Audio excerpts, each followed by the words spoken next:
Jadi demam naik turun, di hari ke-6 ada mimisan, makanya masuk ke rumah sakit.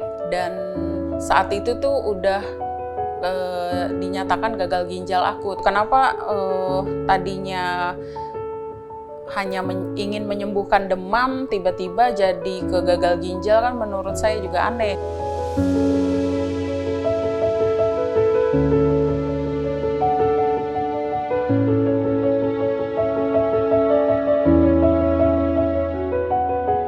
Halo, saya Sri Rubianti, ibu dari Raina Rahmawati, korban obat paracetamol 2022 lalu.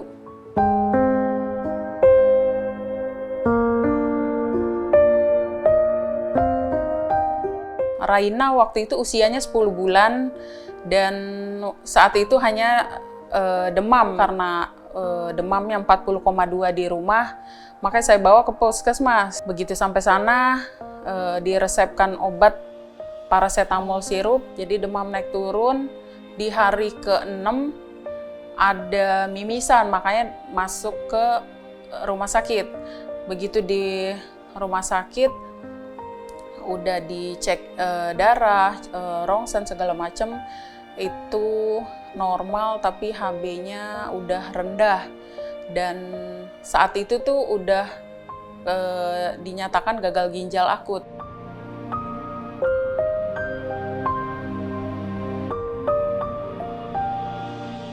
Juli 2022 itu pihak rumah sakit ataupun saya juga belum tahu gitu ini penyebabnya karena obat sirup gitu. Jadi di Oktober 2022 itu BPOM mengeluarkan daftar obat yang bermasalah pada saat itu. Jadi Raina kena Juli, Agustus saya masukin ceritanya Raina ini di Facebook gitu. Jadi saya juga heran gitu, kenapa tadinya hanya ingin menyembuhkan demam, tiba-tiba jadi ke gagal ginjal, kan menurut saya juga aneh gitu.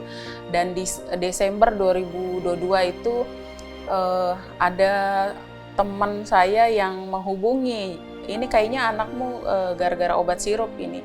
Jadi coba dilihat obat sirup yang Raina minum sama yang BPOM udah keluarin yang emang bermasalah.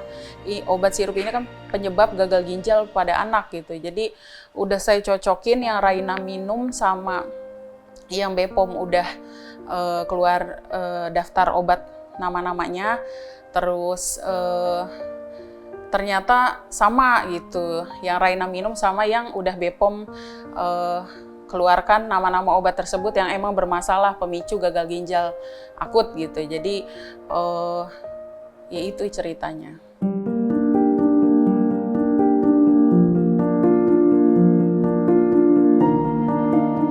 Hampir 9 bulan lamanya menjalani cuci darah, dari Juli 2022 sampai Maret kurang lebih. Dan Maret itu emang udah dinyatakan ginjalnya sembuh, fungsi ginjalnya udah bagus, jadi akses cuci darahnya itu dilepas dan alhamdulillah udah nggak cuci darah lagi gitu pas 2023.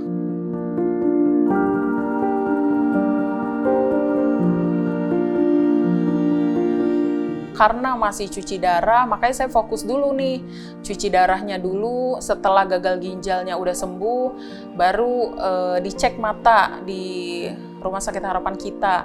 Nah, begitu di Rumah Sakit Harapan Kita dicek mata, kayaknya harus MRI nih. Ternyata hasil MRI-nya ada saraf penggerak matanya yang emang udah bermasalah. Nah, di Rumah Sakit Harapan Kita itu udah dibilang buta, emang udah nggak bisa lihat. Terus akhirnya saya bawa ke A-Center. Nah, di A-Center itu ternyata diagnosanya sama hasilnya. Nah, akhirnya di Rumah Sakit Harapan Bunda ini kan dirujuk lagi ke RSCM. Di RSCM itu kan ada beberapa unit lagi, kayak mata yang umum, ada low vision. Di sana di RSCM pun udah dibilang matanya ini udah nggak bisa pakai kacamata, udah udah nggak bisa diapa-apain gitu. Jadi mungkin menunggu mukjizat aja.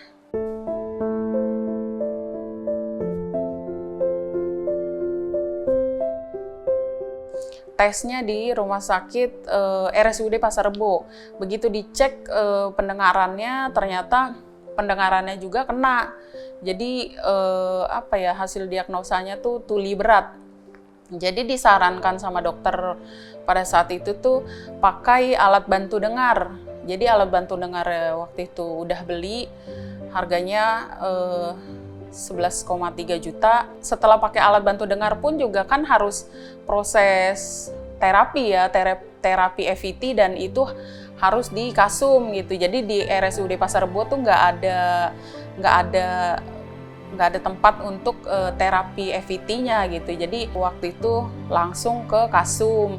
Jadi udah daftar di Kasum, terapi EVT-nya itu kurang lebih per 11 kali pertemuan itu 2.800.000. Jadi berjalan udah 8 bulan sih, udah 8 bulan berjalan kalau EVT-nya.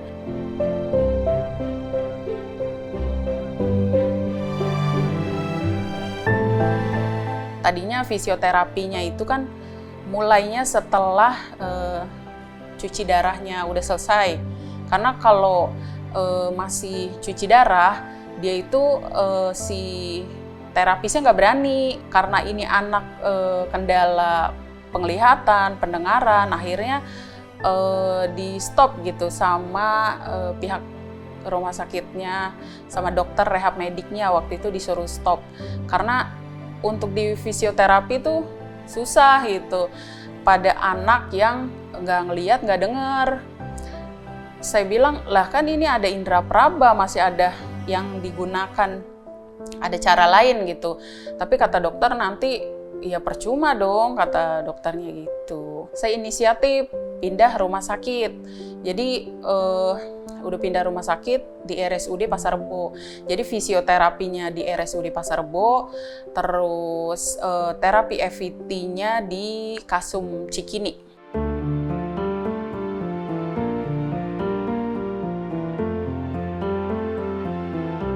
Kalau di rumah sakit di cover BPJS, dan ada beberapa yang emang nggak di cover. Dan kalau di Kasum sendiri ini untuk terapinya emang nggak bisa pakai BPJS.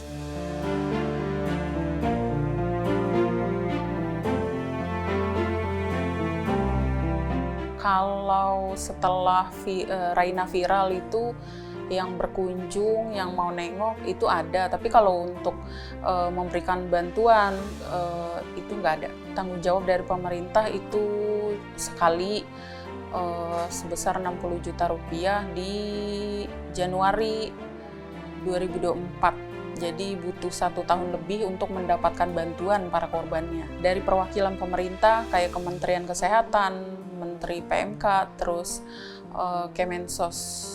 Kalau perusahaan farmasi itu nggak ada sama sekali sampai detik ini.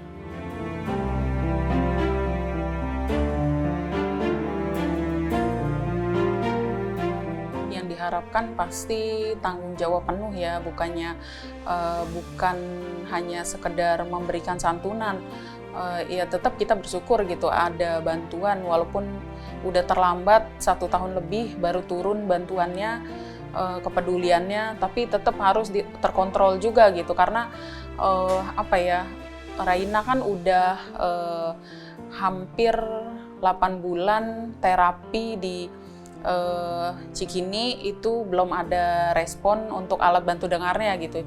Jadi kalau emang mau langsung bisa dengar itu katanya harus implan koklea, dan itu tidak bisa pakai BPJS. Dan kurang lebih biayanya tuh yang harus dipegang itu kurang lebih 500 juta, dan maintenance-nya juga tuh per tahun tuh kurang lebih 8 juta. Jadi biayanya ke depan itu agak lumayan ya, berat juga gitu. Jadi sedangkan dari pemerintah aja berupa bantuannya itu sebesar 60 juta emang udah habis. Waktu itu kan emang udah staf Menteri PMK itu kan udah saya ada nomornya gitu, ada nomor WA-nya, udah di WA tapi hanya bilang ntar disampaikan ke atasan, dan hanya dibaca gitu WA-nya. Udah mau 1 tahun, udah berjalan mau 1 tahun, jadi nggak ada nggak ada kabar.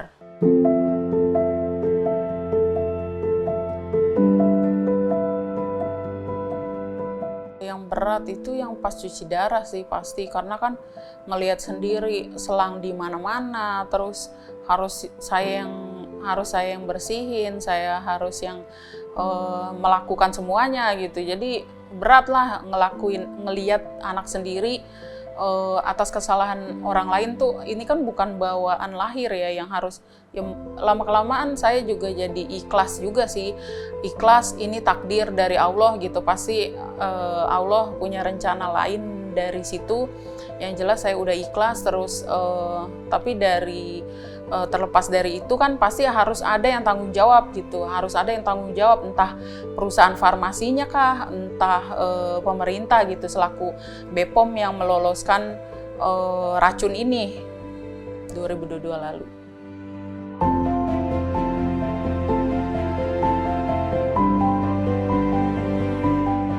Raina ini kebetulan kan matanya bermasalah, terus pendengarannya bermasalah.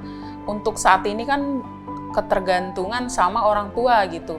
Jadi yang ditakutin pasti masa depannya nggak mungkin harus berdampingan sama orang tua terus gitu. Dia harus mandiri. Jadi si Raina harus ada akses yang harus kedepannya bisa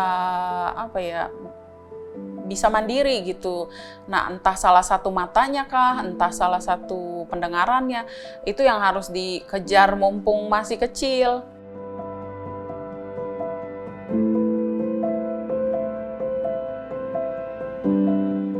Raina matanya sehat, bisa melihat, terus pendengarannya bagus, jadi semua normal gitu. Dari lahir sampai usia 9 bulan sebelum kena gagal ginjal, dia tuh sehat, normal semuanya.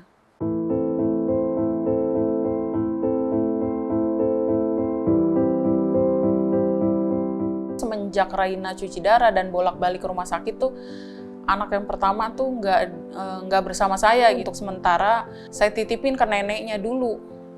Jadi saya benar-benar fokus dari pagi 24 jam mengurus Raina.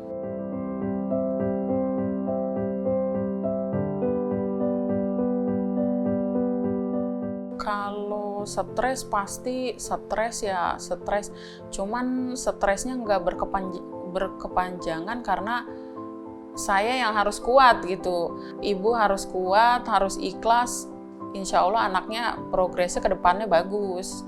Nah, begitu melihat perkembangan Raina itu, walaupun progresnya sedikit-sedikit gitu ya, dari hanya tiduran, nggak bisa baring kanan, baring kiri, itu hanya pokoknya semua belajar ya, berproses semua. Alhamdulillah udah progresnya bagus. Jadi ngelihat perkembangannya itu ya kita jadi terharu, jadi makin semangat untuk ngejalanin semuanya gitu, bolak-balik ke rumah sakit, terapi, itu jadi semua semangat lah.